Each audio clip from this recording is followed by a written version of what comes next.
Merci en tout cas pour cette histoire qui permet de montrer aussi l'importance du témoignage, puisqu'on voit le cas d'une transmission qui s'est faite. Finalement, vous n'avez pas grandi à Saint-Pierre en tant que tel, Non. mais le témoignage simplement de votre père à travers des images vous a transmis une passion. Et donc, c'est ce que vous désirez faire encore ce soir. Alors, je vous laisse compter Saint-Pierre d'antan. Voilà. Alors, je me suis attachée à rechercher, d'après les dires de mon père, quels étaient les sujets qu'il fallait traiter comme étant ceux qui attiraient à Saint-Pierre.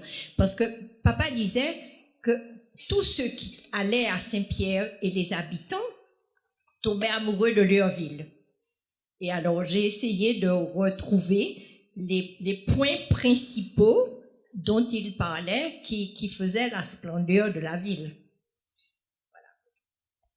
Avant d'évoquer l'éclat de Saint-Pierre au 19e et au 19e siècle, permettez-moi une petite incursion rapide dans le siècle précédent, simple base de comparaison.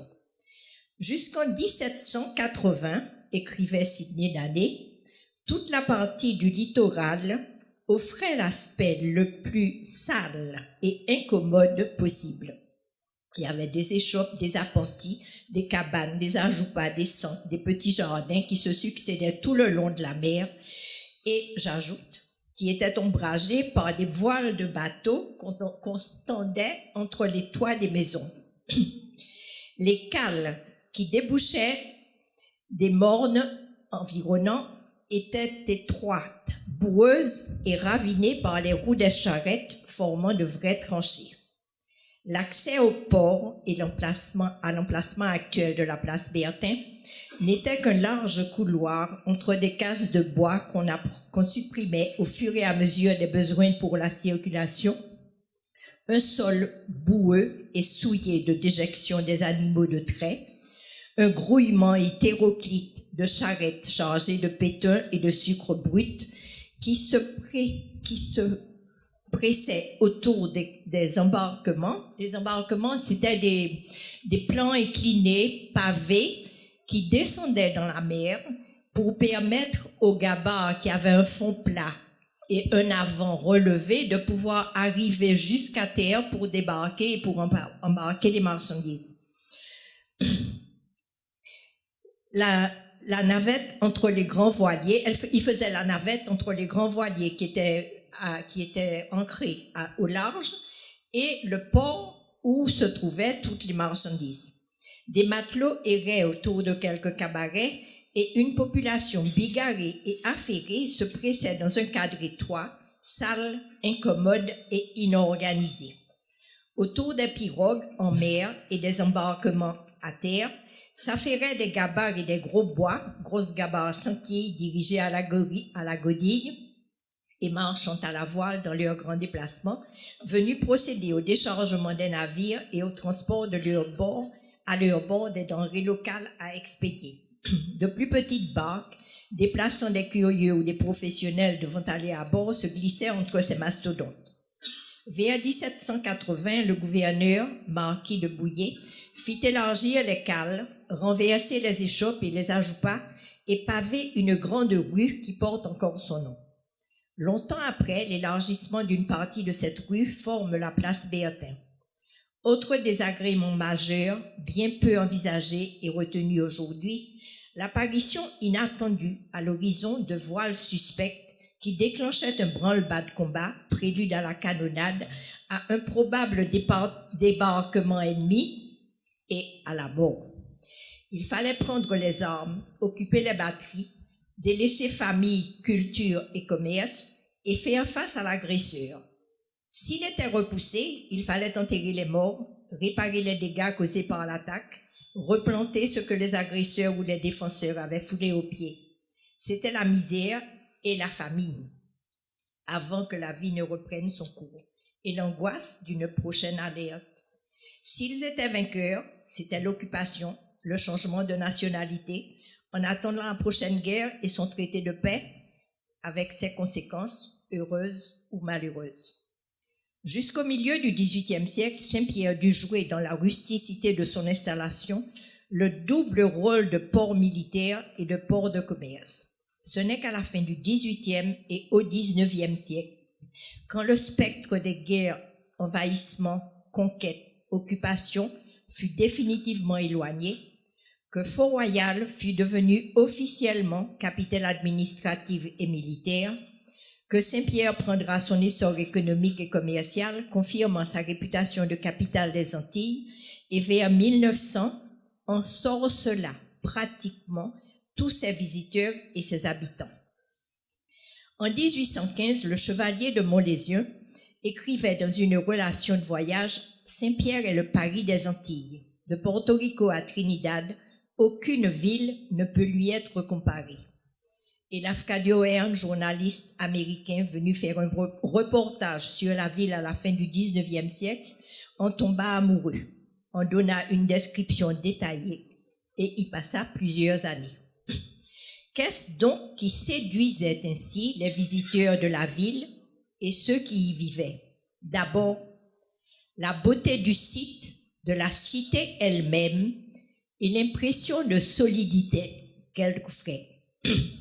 Lafcadio Hearn écrivait « La ville a un aspect de roc, entièrement construite en pierre, sur 3 niveaux.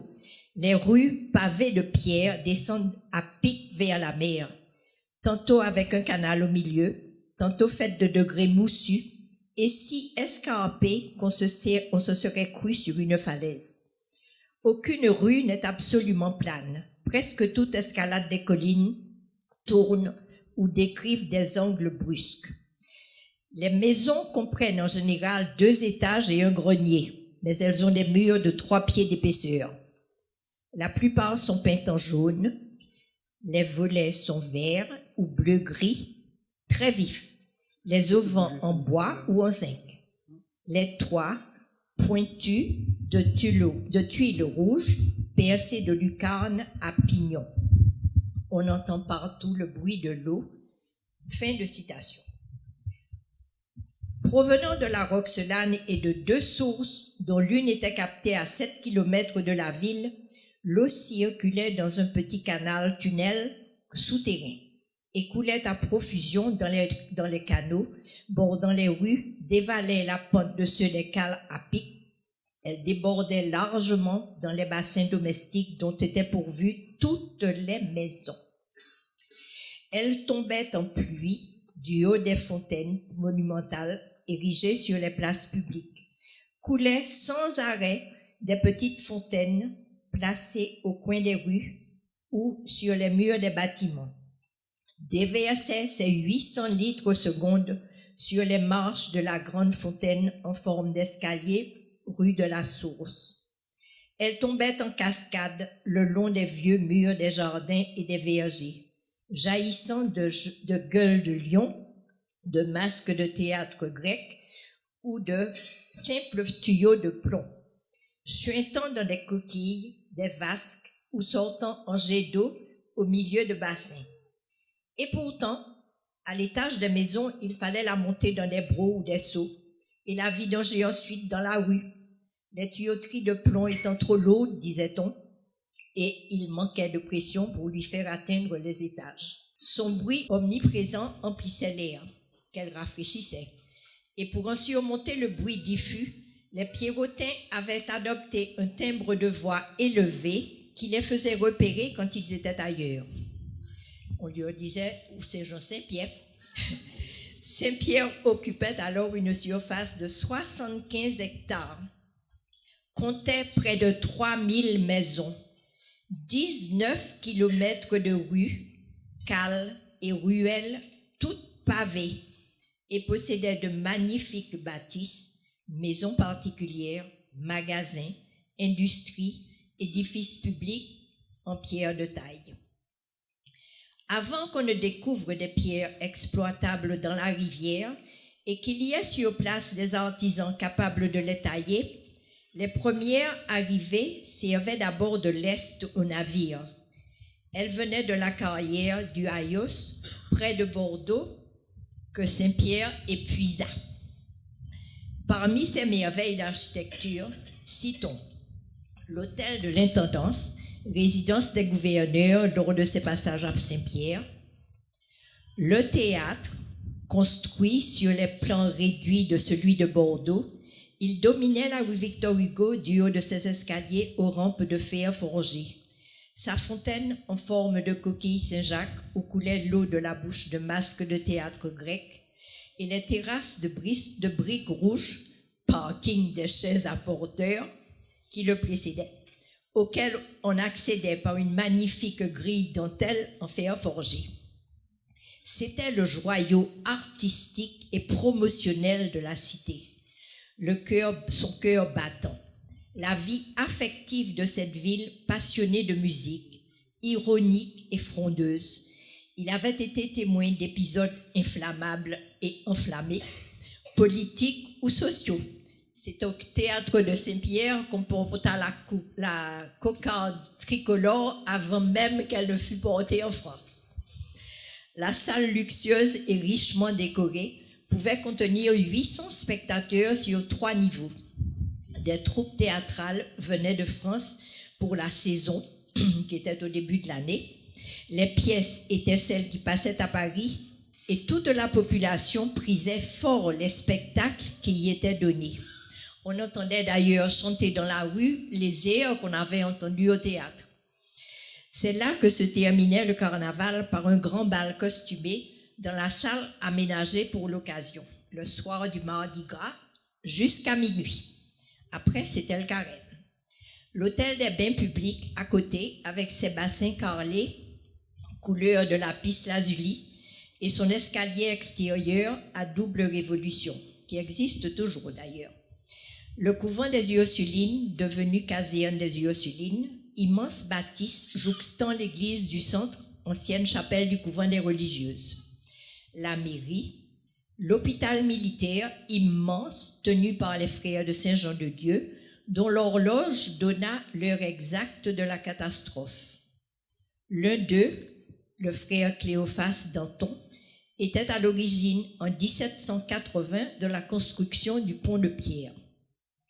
La poste, qui servait aussi de siège à la justice de paix. La banque, le lycée, très ancien couvent des Ursulines, puis des Sœurs de Saint-Joseph de Cluny, construit sur 3 niveaux avec 2 grandes cours de récréation. L'asile Bethléem, ancienne raffinerie des Ursulines, œuvre de la conférence de Saint-Vincent-de-Paul, tenue par l'ordre du champ de Chassaignier et dont l'aumônier, l'abbé Gosse, a été enterré dans la chapelle. Les voisins entretiennent encore sa tombe dans les ruines. Il donnait refuge à tous les miséreux, les vieillards, les malades, les infirmes ou les paumés de la ville. 3 grandes églises intramuros, l'église du Fort, la cathédrale Notre-Dame de Bonport et Saint-Étienne du Centre, plus 2 dans les environs immédiats, à la Consolation, quartier du Fort, et celle des 3 ponts à la sortie de la ville vers le Morne Rouge. Les presbytères du Fort et du Mouillage, le grand marché du Fort, le séminaire collège dont la grande façade blanche dominait la Roxelane et tout le quartier était visible de partout.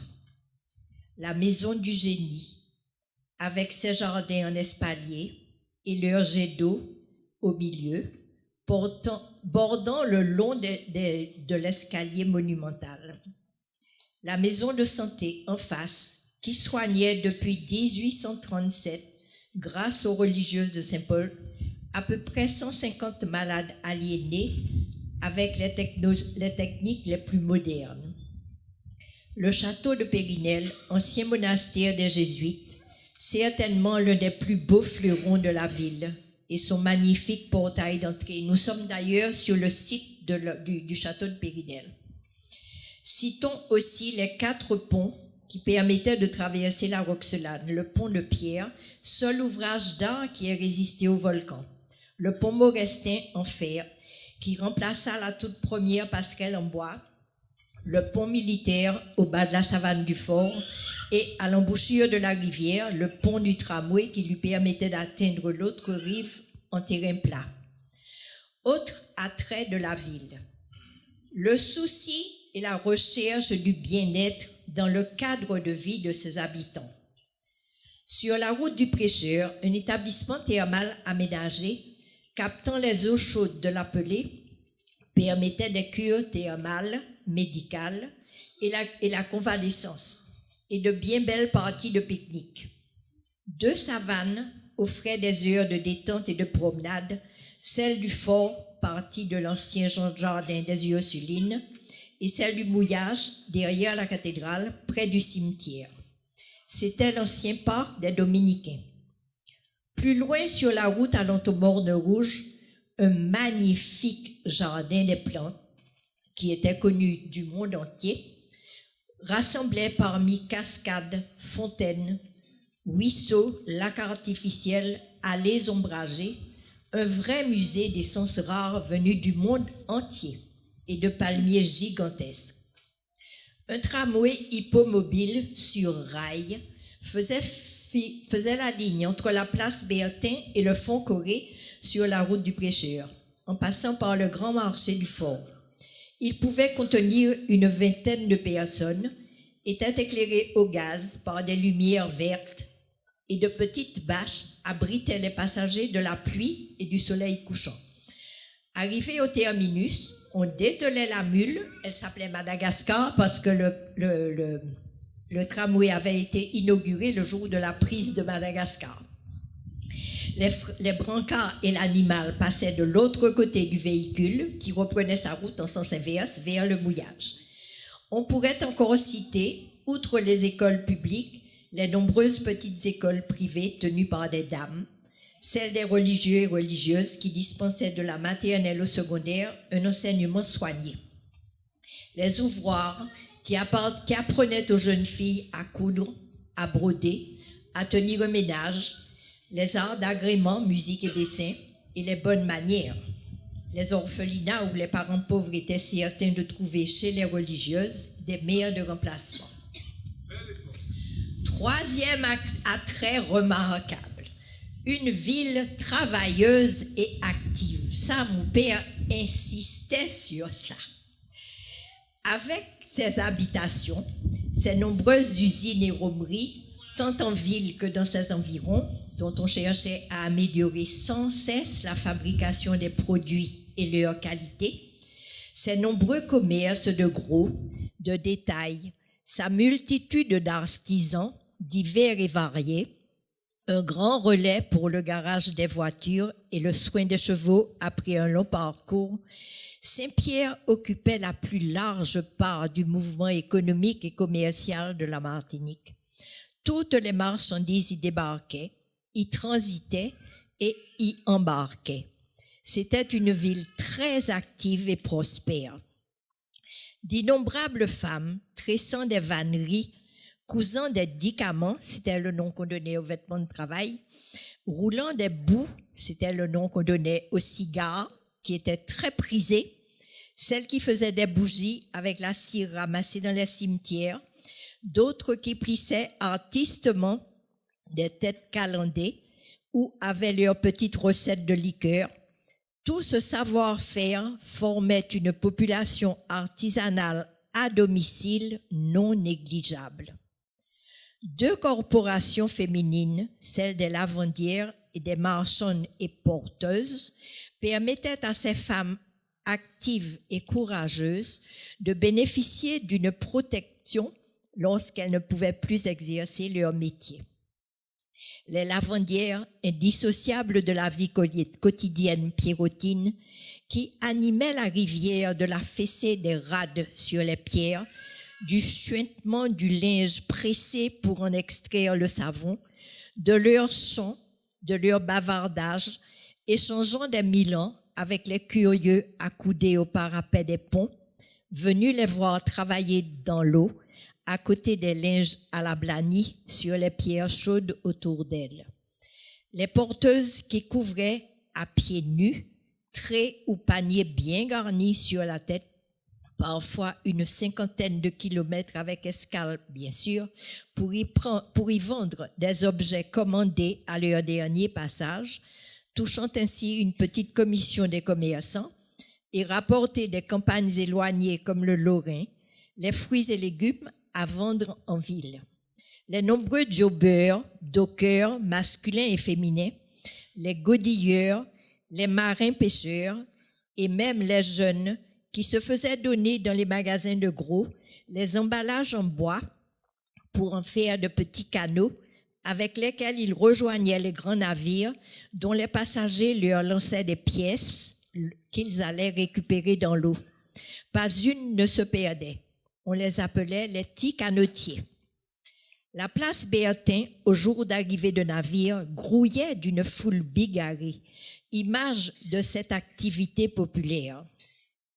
C'est là qu'on débarquait, qu'on embarquait, qu'on reposait à même le sol pavé les marchandises arrivées ou en partance vers l'extérieur.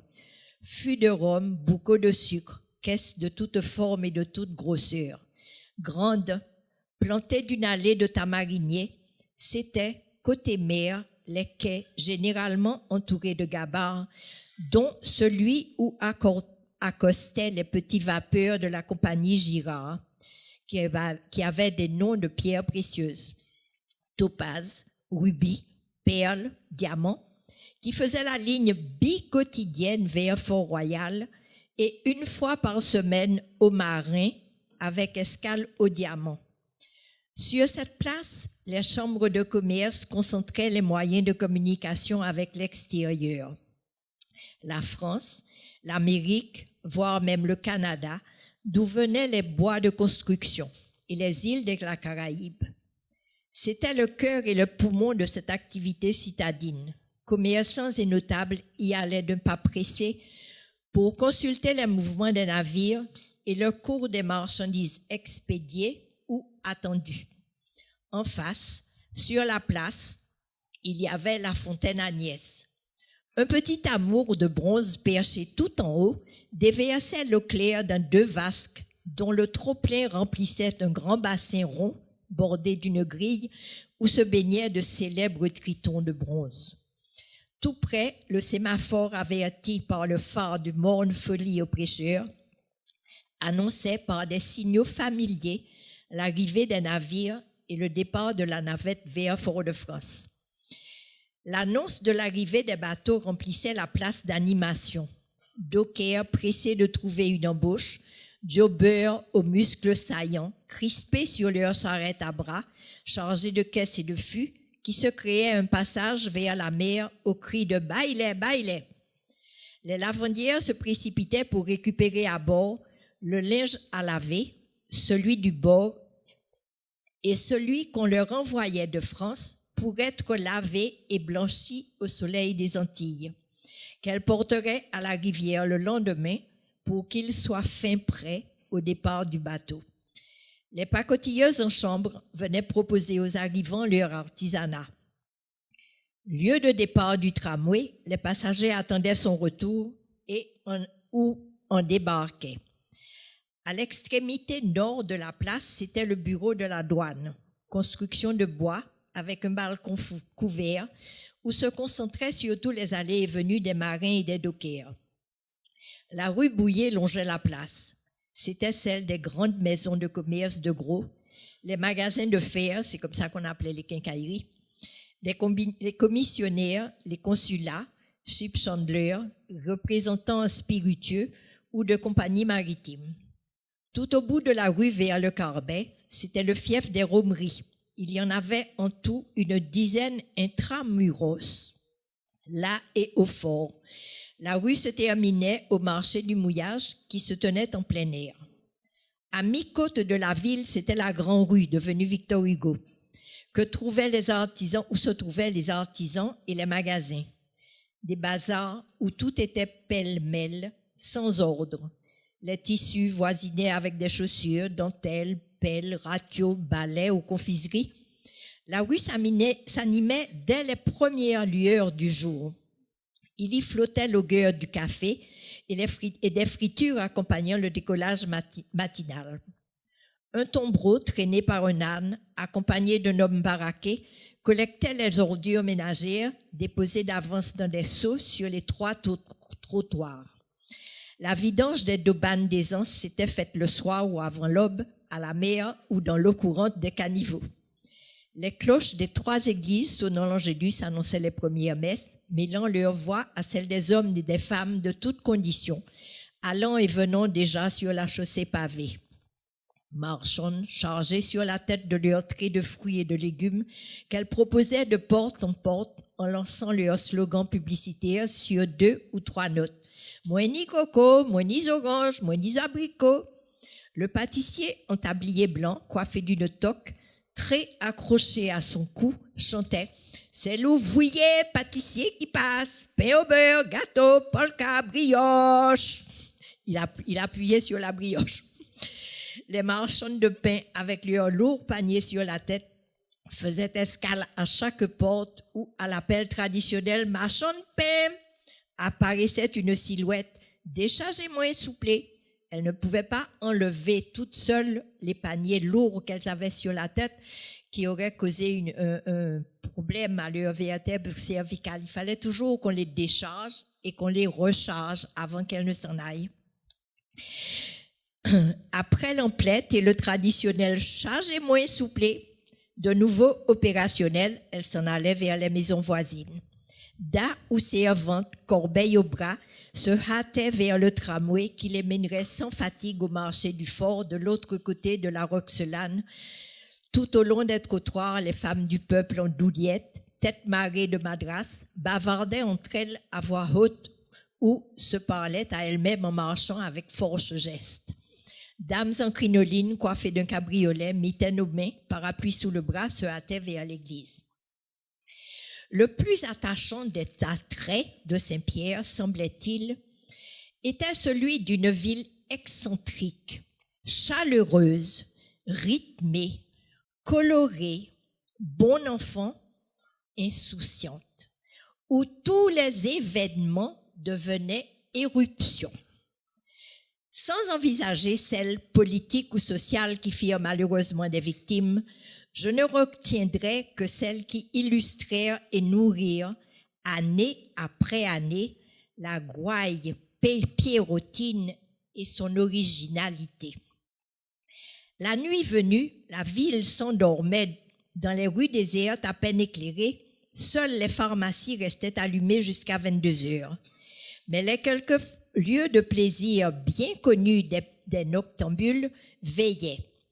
Café du Grand Balcon, chez Bébé Faïs, le Blessé Bobo, le Palais Cristal, éclairaient la rue qui s'emplissait de badauds attardés et curieux, attirés par les sons stridents et syncopés des cuivres, clarinettes, trombones, échauffant la soirée de leurs rythmes endiablés. Au rez-de-chaussée, c'était un bar, avec chaises et tables, vide à 7 heures, mais à l'étage, sanctuaire des matadors et des titanes, on dansait, on béguinait dans la fièvre jusqu'à minuit. Ces femmes de Saint-Pierre, ces enjôleuses, dont la réputation a survécu en musique à la destruction de la ville, elles savaient user du pouvoir aguichant de leur beauté lascive pour attirer les hommes, se faire installer en chambre par eux et se faire couvrir de soieries, foulards, jupons, bas et fines chaussures. Leurs bijoux remarquables montraient ostensiblement leur appartenance à cette caste sociale implicitement hiérarchisée dont elles étaient fières de faire partie, mais qui attirait souvent la jalousie de leurs congénères plus jeunes qui enviaient leur facilité de vie. Les combats, même en public, n'étaient pas si rares, mais elles donnaient volontiers des conseils pratiques que sollicitaient les titanes, petites tendres, apprentis matadors. Dans les bars ou cafés, leur prestance, l'impondérable attrait qui émanait d'elle ne trompait personne. La matador était une reine. Qu'une phrase insolite, excentrique ou pittoresque vienne illustrer le cours de sa vie, la rue s'en emparait aussitôt et le carnaval la mettait en musique. On en riait, on en plaisantait, mais leur morgue et leur réputation n'en souffraient pas. À Saint-Pierre, quand le carnaval s'en mêlait, on se moquait de tout et de tous. et la musique s'en inspirait. Une réputation se faisait ou se défaisait au gré d'une chanson, d'un pamphlet, voire d'un clin d'œil ou d'un éclat de rire fusant juste à point. Ce carnaval, dont la réputation, comme celle du théâtre ou des matadors, a défié les siècles, était irrésistible. Tout le monde y participait. C'était d'un bout à l'autre de la ville une foule bigarrée, masquée, qui avançait du fort au mouillage, du mouillage au fort, dans un balancement rythmé par des musiciens à pied ou juchés sur un tombereau fleuri et enrubanné tiré par un âne.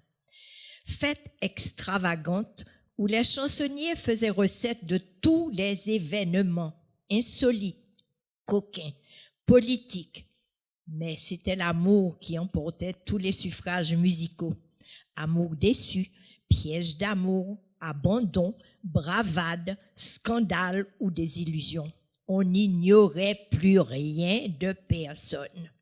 Deux sociétés de musique se disputaient l'honneur des tubes carnavalesques et c'était l'importance des groupes chantant et gesticulant à leur suite qui donnait lieu de sondages et assurait leur notoriété. C'était la liesse populaire sans face ni recherche.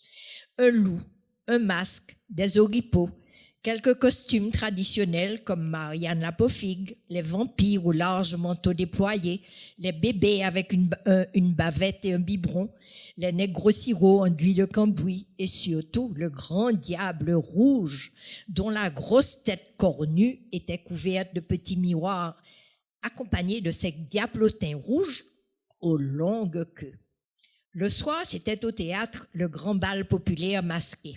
La fête se terminait à minuit, le carême commençait, chacun rentrait chez soi. Et puis, un jour, les membres du grand cercle décidèrent de donner un petit dîner Satan, comme ils disaient sans doute pour agacer le clergé très strict et prolonger un peu la distraction carnavalesque. Vêtus de leur tenue la plus chic, complet de laine noire et chemise blanche, passablement éméchés, ils en sortaient un peu avant l'aube, chantant fort et titubant dans les rues. Les habitants intrigués se mettaient aux fenêtres, d'autres devant leurs portes les regardaient passer. On en riait et on se recouchait. L'année suivante, même topo. Des enfants qui se moquaient du comportement bizarre de ces hommes avinés et quelques adultes eux-mêmes, réveillés par le tapage nocturne, les suivirent en s'en moquant. C'est l'origine du lever en pyjama actuel. Comme ils étaient vêtus de noir et blanc, on s'habilla aussi de noir et blanc le mercredi, en deuil du carnaval. Il était mort la veille et on appela la diablesse, puisque la légende voulait que la vraie diablesse sorte la nuit vêtue de noir pour ensorceler ses victimes. Et puis, de petits groupes endeuillés défilèrent l'après-midi, qui grossirent l'année suivante. Le deuil du carnaval était né. Un mannequin grotesque, figurant un personnage ou un fait ridiculisé par l'ironie et la gouaille populaire, avait déambulé dans les rues la veille, porté au bout d'une perche parmi la foule qui scandait une rengaine composée pour lui. La foule hilar l'accompagnait le mercredi à son bûcher final. Il achevait son règne dans un crépitement des flammes et des cris de joie. Et on repensait au carême. La ville insouciante. Depuis toujours, la montagne la dominait de sa masse familière. En haut, un grand lac, le lac des Palmistes, était un lieu d'excursion. Son eau tiède était source de détente et ses bords invitaient au pique-nique. Les plus sportifs se risquaient jusqu'au sommet, d'où le panorama était incomparable par beau temps.